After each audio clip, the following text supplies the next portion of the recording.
నమస్కారం. మనం August month రాశి ఫలాల గురించి మాట్లాడుకుంటున్నాం.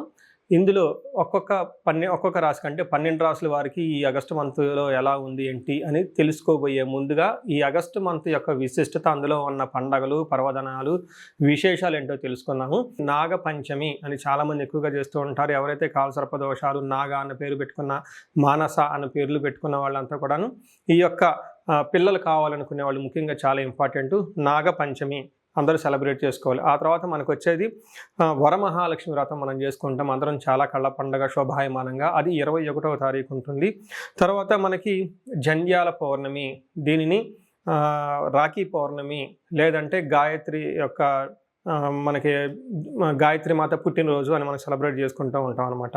ఈ ప్రకారంగా అనేక రకమైన శుభకార్యాలు ఇవన్నీ ఉన్నాయి కాబట్టి ఎన్నో పండగలు, విశేషాలు, పర్వదినాలు కలిగిన ఈ యొక్క ఆగస్టు మంత్లో అందరికీ అష్టైశ్వర్యాలు కలగాలని, భోగభాగ్యాలు కలగాలని, చక్కగా ఉండాలని చెప్పేసి కోరుకుంటూ ఒక్కొక్క రాశి వాళ్ళకి ఎలా ఉంది మనం చూద్దాం. నమస్కారం. ఆగస్టు మంత్ 2026 సంవత్సరంలో కర్కాటక రాశి వారికి ఎలా ఉంది మనం చూద్దాం. ఈ రాశి వాళ్ళు కొంచెం జాగ్రత్తగా ఉండాల్సిన టైము. అంటే తొందరగా సరిగ్గా వెరిఫికేషన్ చేసుకోకుండా ఏ పని అంటే ఆ పని చేసుకోకుండా కొంచెం నిదానంగా ఆలోచించి ప్రశాంతంగా చేయటం ముఖ్యం. గమనించుకుంటే కొంచెం చాలా రిస్కీగా ఉన్నాయి. ఇంపార్టెంట్ పనులు, ముఖ్యమైన పనులు, లేదంటే ఇంపార్టెంట్ వ్యక్తులు కలిసేటప్పుడు కొంచెం ప్లాన్డ్గా కలిస్తే చాలా బాగుంటుంది. లేదంటే పోస్ట్పోన్ చేసుకుంటే ఇంకా మంచిది అని తెలుసుకోవాలి. ఈ రాశి వాళ్ళకి అంటే నేను ఇక్కడ కెమెరాతో చేయకముందు వేరే చోట ఆల్రెడీ ఇంటర్వ్యూ ఇచ్చాను. ఆల్రెడీ ఆగస్టు మంత్ వైరల్ అవుతూ ఉన్నాయి. అందులో ఒకళ్ళు నాకు తెలిసిన వాళ్ళు కర్కాటక రాశి గురించి చూసి ఒక 1 మినిట్ చూసేసి వీడియోని అంతా స్కిప్ చేసేసారంట. ఫోన్ మెసేజ్ పెట్టారు, ఏంటండి అలా చెప్పేశారని. అందుకని చెప్పేసి కొంచెం పేషెన్సీగా అందులో లాస్ట్లో పరిహారాలు అవన్నీ ఉంటాయి, చక్కగా చూడండి. ఈ మంత్ కొంచెం జాగ్రత్తగా ఉండవలసిన మంత్, అంతేగాని ఉండి ఇది మీకు ఇబ్బంది పెట్టేది, మిమ్మల్ని ఏదో చేసే మంత్గా అయితే ఖచ్చితంగా ఉండదని గమనించాలి. ఇందులో ఉన్న నక్షత్రాలు చూసుకుంటే పునర్వసు 4వ పాదం, పుష్యమి 1, 2, 3, 4 పాదాలు, ఆశ్లేష 1, 2, 3 అంతా ఈ కర్కాటక రాశిలో ఉంటారు. ఇందులో పేరు బలం పెట్టి చూసుకుంటే హీ, హూ, హో, డా, డి, డు, డే, డో అన్న లెటర్స్ వాళ్ళ పేర్లు కనుక ఫస్ట్ లెటర్ బాగా పాపులర్ అయిన లెటర్ కనుక, అంటే బాగా పాపులర్ అయిన పేర్లో ఫస్ట్ లెటర్ కనుక ఇది అయ్యి ఉంటే వీళ్ళకి కర్కాటక రాశి వస్తుందని గమనించాలి. ఇందులో ముందుగా మనం చెప్పుకున్న ప్రకారం 4 గ్రహాలు మారటంతో ఎక్కువగా ఉన్న గ్రహాలు వీళ్ళకి అంత అనుకూలంగా లేవు, కొంచెం ఛాలెంజింగ్గా ఉందని గమనించాలి. అందులో సూర్యుడు గమనించుకుంటే వీళ్ళకి 2వ ప్లేస్లో ఉన్నారు. తద్వారా ధనం విషయంలో కొంచెం ఇబ్బంది పడే అవకాశం ఎక్కువ ఉంటుంది.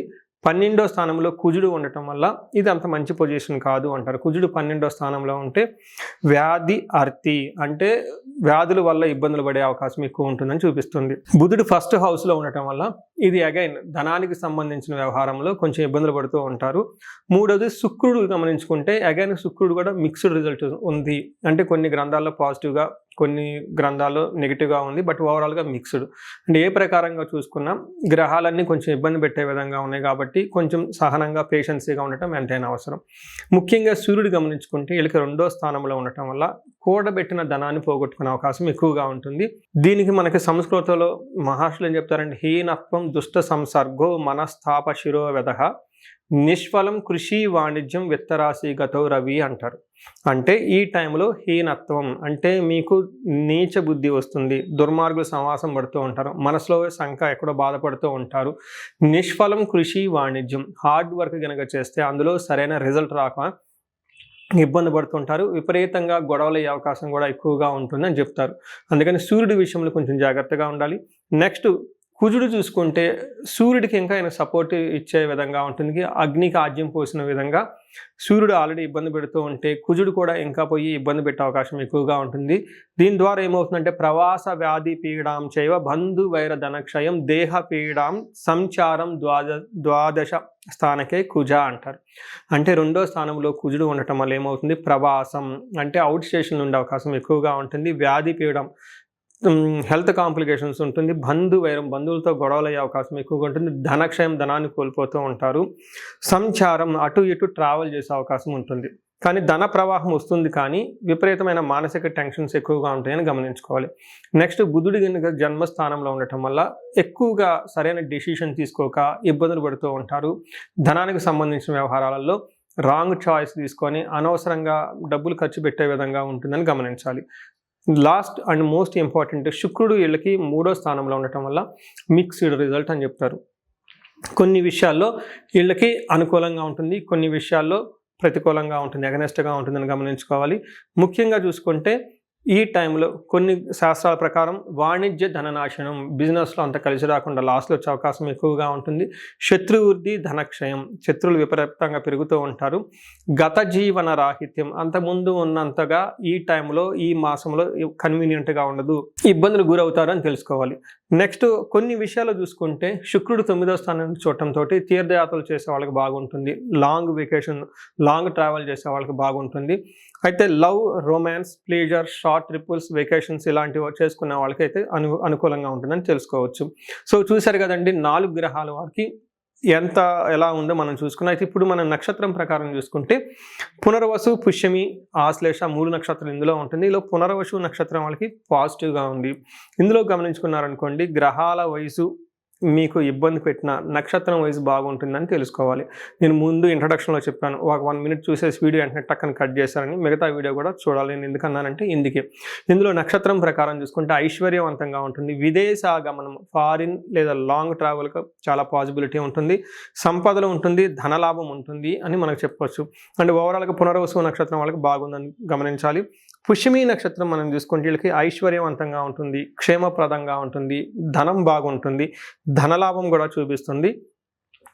ఈ నక్షత్రం వాళ్ళకి కూడాను విదేశాగమనం, ఫారిన్ వెళ్ళే అవకాశం ఎక్కువగా ఉంటుంది.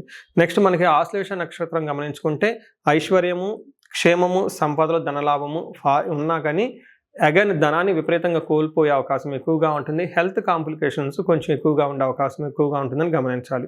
సో చూశారు కదండి, పుష్యమి, ఆశ్లేష నక్షత్రం వాళ్ళకి కొంచెము లత్తా ఉండటం వల్ల హెల్త్ విషయంలో కొంచెం జాగ్రత్తగా ఉండాలి. అధికారులతో మాట్లాడేటప్పుడు కొంచెము ప్రిపేర్డ్గా మాట్లాడుతూ ఉంటే బాగుంటుందని తెలుసుకోవాలి.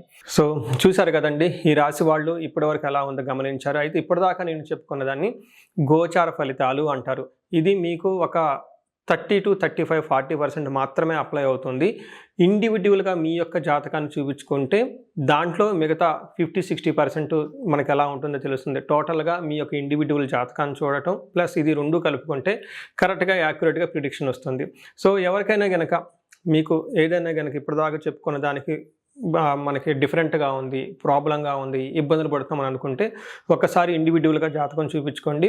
ఈ జనరల్గా నేను ఒక రీసెర్చ్ చేస్తున్నాను, 40 years +or-5 అంటే ఎవరికైనా 35 to 45 ఈ ఏజ్ బ్రాకెట్లో ఉండి మీకు సక్సెస్ఫుల్గా ట్రాక్ రికార్డు ఉంది లైఫ్లో, అంటే బాగా చక్కగా చదువుకున్నారు, చక్కగా మేనేజర్ లెవెల్ ఒక పొజిషన్లో ఉన్నారు, ఈ వయసులో అగైన్ అరౌండ్ 40, 45, 50 ఇలా ఈ ఏజ్లో కనుక ఉండి మీకు సడన్గా లైఫ్లో గ్యాప్ వచ్చిందంటే, అంటే ఒకవేళ జాబ్ పైన అన్ఎక్స్పెక్టెడ్గా, లేదంటే బిజినెస్లో విపరీతమైన లాసులు వచ్చినా, లేదంటే వేరే కారణాల వల్ల లైఫ్లో మీరు ఆగిపోయినట్లు కనుక ఫీలింగ్ వస్తే ఇండివిజువల్గా మీ జాతకం చూపించుకోవడం చాలా ఇంపార్టెంట్.